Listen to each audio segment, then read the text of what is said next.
Coming in hot today with another touchy subject, marriage and social media. So I know there's probably lots of differing opinions on this, and that's okay. I just wanted to share with you things that I have seen working with couples in marriage therapy, and maybe some perspective you might not have considered about marriage and social media. And then at the very end, I want to tell you maybe some tips on how to manage it in your marriage.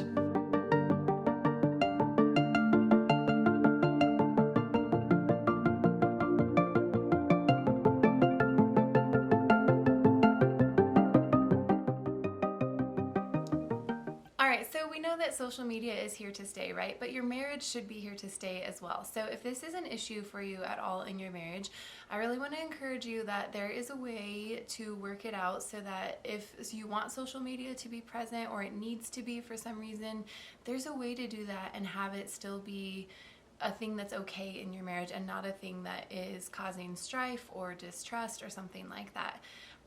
There is some things to be concerned about though that I want to talk about at the beginning, and then at the very end I want to share a few ways to handle it and how to make it coexist, right? So the things to be aware of are, first of all, it's just a thing that's exploded. We all know that it still is a relatively new thing, but there are so many sources of social media out there. We have Instagram, Facebook, Snapchat, TikTok, YouTube, right? There's like a million different things out there now, and it just keeps growing and expanding, and the features keep changing and all of that kind of stuff. And it can seem like it's no big deal, but honestly, that's possible. But honestly, it really does have so many pitfalls, and it just opens the door to a lot of trouble really quickly. It opens the door to secrecy, it opens the door to mistrust, it opens the door to outside friendships that maybe are not super healthy or wise. And I'm not saying that that's always the case, but I am saying that that's a thing that happens very frequently. Where this comes into a problem in marriage is obviously a good marriage does not do well with distrust and secrecy and things like that, right? With every single couple that I have worked with, when social media has come up in session or in what the struggles that they're having, when it has come up, it's a hot topic because there's a concern around it, right? Of, I don't want my spouse to have my phone, or I don't want my spouse to have access to my phone, or it's my personal business. They don't need to know, right? We should still be able to have our own privacy even if we're married, or things like that. And I kind of get that, but I also think that that is a huge red flag. This is kind of going into a separate issue of phones and privacy and that sort of thing, but if you are in a place where your spouse is not allowed to look at your phone or have access to your phone, or they don't know your passcode or something like that, there is something going on there. And I don't know what that might be for each of you, and maybe you have good reason for it, I don't know, but there is something there that needs to be addressed or fixed or repaired or something, right? And social media falls under this category because there is the potential and the access for all of that secrecy. It's super easy to see someone and instant message them and keep that private. Or Snapchat, we all know that everything just kind of disappears. So it makes it super easy to have relationships or communication or something with an unhealthy person, or all of the above, right? Because it just disappears. And even if you're like, oh yeah, my spouse does have access, but they can't see your Snapchat because it goes away, right? So I'm not saying you can't have Snapchat. I'm not saying that you can't have Instagram. I'm not saying that it's not okay to have those things. I just want this video to help you guys know that it should be an open book with your spouse, going both ways, so that you guys have connection and trust with each other. And if there is at all any sort of like, you can't have my phone, you can't see my phone, or my computer or something like that, there's reason for that, and that leads to all the mistrust. There's an article linked down below that you guys can look at if you want, and it showed that in lots of divorce cases of recent years, many of them are using social media platforms as their evidence for infidelity. So spouses are figuring out how to get into Facebook chats or Instagram chats or things like that, or even email, which is not necessarily social media, but it's a type of technology. That's used as evidence a lot of times for infidelity. And I think that, before social media existed, did we have infidelity? Yes. But does social media make it a lot easier? Yes. So I just want to encourage you guys to guard against that. And like I want to talk about at the very end of the video in a minute here, that there's ways to do that, and we'll get there. But if this is becoming such a big issue like I really think it is, it's one that you really want to protect against. You should be able to fight for your marriage, and you should be able to put up these safeguards to make it last and to make it healthy and all of those things despite the changing of the world, right?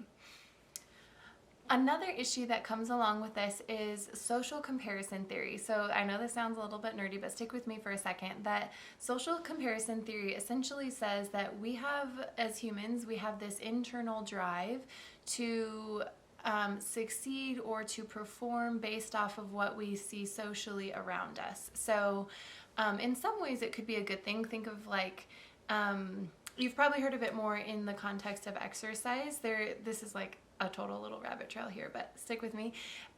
There's research out there that wholeheartedly backs up if you have someone exercising with you, or even if you are going by yourself but you're going to the gym, you will exert more energy and put forth more effort if you have other people around you watching you, because of social theory, like I said. So it's just this thing inside of us that we want to we do this comparison thing, for good or bad.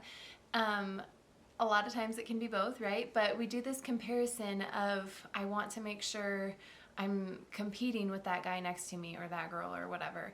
So in the example of the race or exercise, that's not a bad thing, right? Like, if anything, it probably helps you to get on the treadmill next to the guy who's like super fast, because it's going to help you try to keep up in some way, or try to put forth a little bit more effort than you would have if you were in an empty gym by yourself, right? So in that sense, it's not necessarily bad. When it comes to social media, I think it is really bad. We have a huge, and again, this is like a whole nother topic, but we have a huge problem now of social media is just everywhere and in our face, and we see it all the time. We're just inundated with it, and it deals with so much comparison, and there is so much struggle in that. My account isn't as big as somebody else's. My family doesn't look like theirs does. Her hair is beautiful, or man, look at that guy's car. I don't know. You know what I mean? There's just, and it's probably a lot of it even subconscious, but it is really hard to avoid that trap of comparison with social media, because like I said, we're just inundated with it, the constant scrolling and the many different platforms and all that kind of stuff. So what this has to do with marriage is, when you're constantly looking at that, you go into that social comparison theory automatically, and you immediately start going down the rabbit trail of, look at that beautiful, perfect Instagram family that does these adorable reels every day. My husband would never do that. Or my kids are not that well behaved. Or my wife doesn't look this good. Or my wife would never do something fun with me like that. Or, do you see what I mean? It goes on, and then it goes to the slippery slope of, man, I wish my husband cared about exercise more. I wish my wife was more interested in keeping her body nice. And then it goes down that trail that gets to more of the topics of infidelity and inappropriate videos and photos and all that sort of thing that really breaks down a marriage in many, many hurtful ways and all sorts of other things, right? So even if there's not an affair going on, or you're not even concerned about an affair, there still can be so much junk brought into your marriage if you're scrolling through social media comparing your life to theirs. Even that is not good for your marriage. Even on the simplest level of, my family doesn't look like that perfect Instagram family, or my husband doesn't look like that perfect Instagram dad, or my wife doesn't look like that perfect Instagram mom, whatever. Even if it's just on that basic level of comparison, it's damaging your marriage, because it's telling your spouse and telling your marriage and telling your family, we're not good enough. We don't measure up. We are not it. And that's a lie. And that is not true. That's not how it should be. You don't ever want to send that message to yourself, to your spouse, or to your family, right? The next part that I want to share is really quickly. I know this is a touchy subject and I'm not out here to step on toes, but I do hope it makes you think a little bit. Okay, wrapping up here, last thing to think about is, if nothing else, social media takes up so much of our time and attention. This is seriously mind-blowing to me, how often, if my husband and I are on a date, or even if we're out to dinner with our kids and stuff, I cannot believe how many people are on dates or as a family, but that are on their phones. It is just crazy to me, and it's sad and it's not good, right? We have totally lost touch with face-to-face good interaction and conversation with the people that we love, because it's so instant and right at our fingertips. And it's not a good thing to go to dinner and not be able to stay off your phone through dinner, you know? I understand that it's just the way the world works, kind of, but it's not working for the world. It's not going well for the world and for marriages. And so I would just highly encourage you guys, if you can figure out a way between you and your spouse, if this is an issue, to leave your phones in the car, or if you are out on a date and you need a phone in case a babysitter calls or something, totally get that.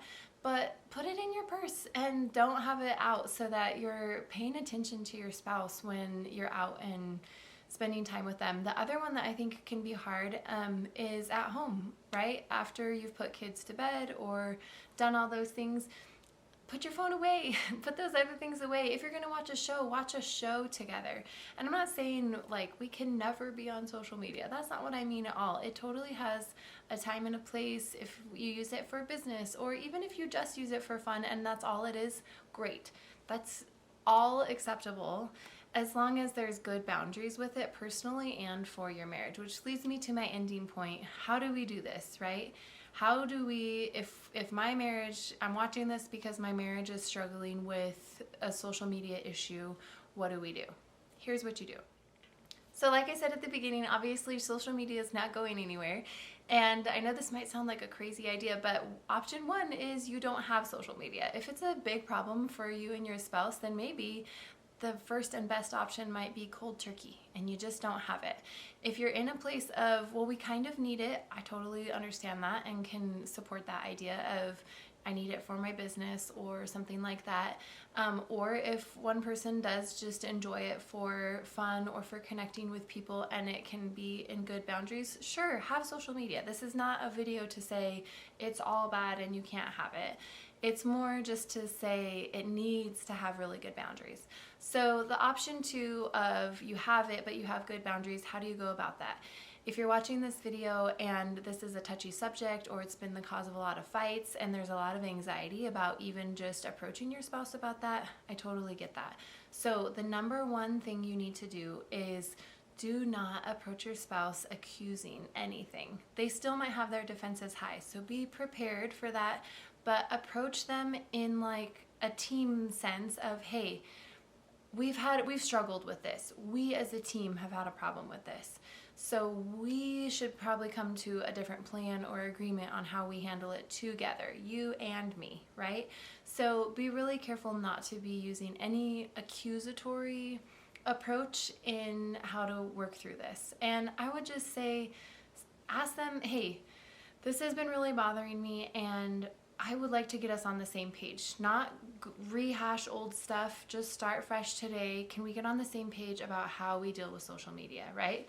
If it's a bigger issue than that and it's harder to work out between you guys, then the other steps to be taken would be maybe seeking some help for that. But if you guys can manage it, sit down and have a conversation to say, I think the best option is that we keep it totally open between each other, right? You don't have to like literally pick up each other's phones and be like, oh, so I saw you were talking to Ariel today, right? You don't have to do that. But you do want to keep an openness between each other, that there is nothing to hide. There is no secrecy. There is no reason that your spouse shouldn't be able to pick up your phone or see something on Instagram, right? It should be fully open. And that is the best place to be. So it might be hard to get there. It might be a little bit of a journey. It might be some rebuilding of trust, and I totally get that.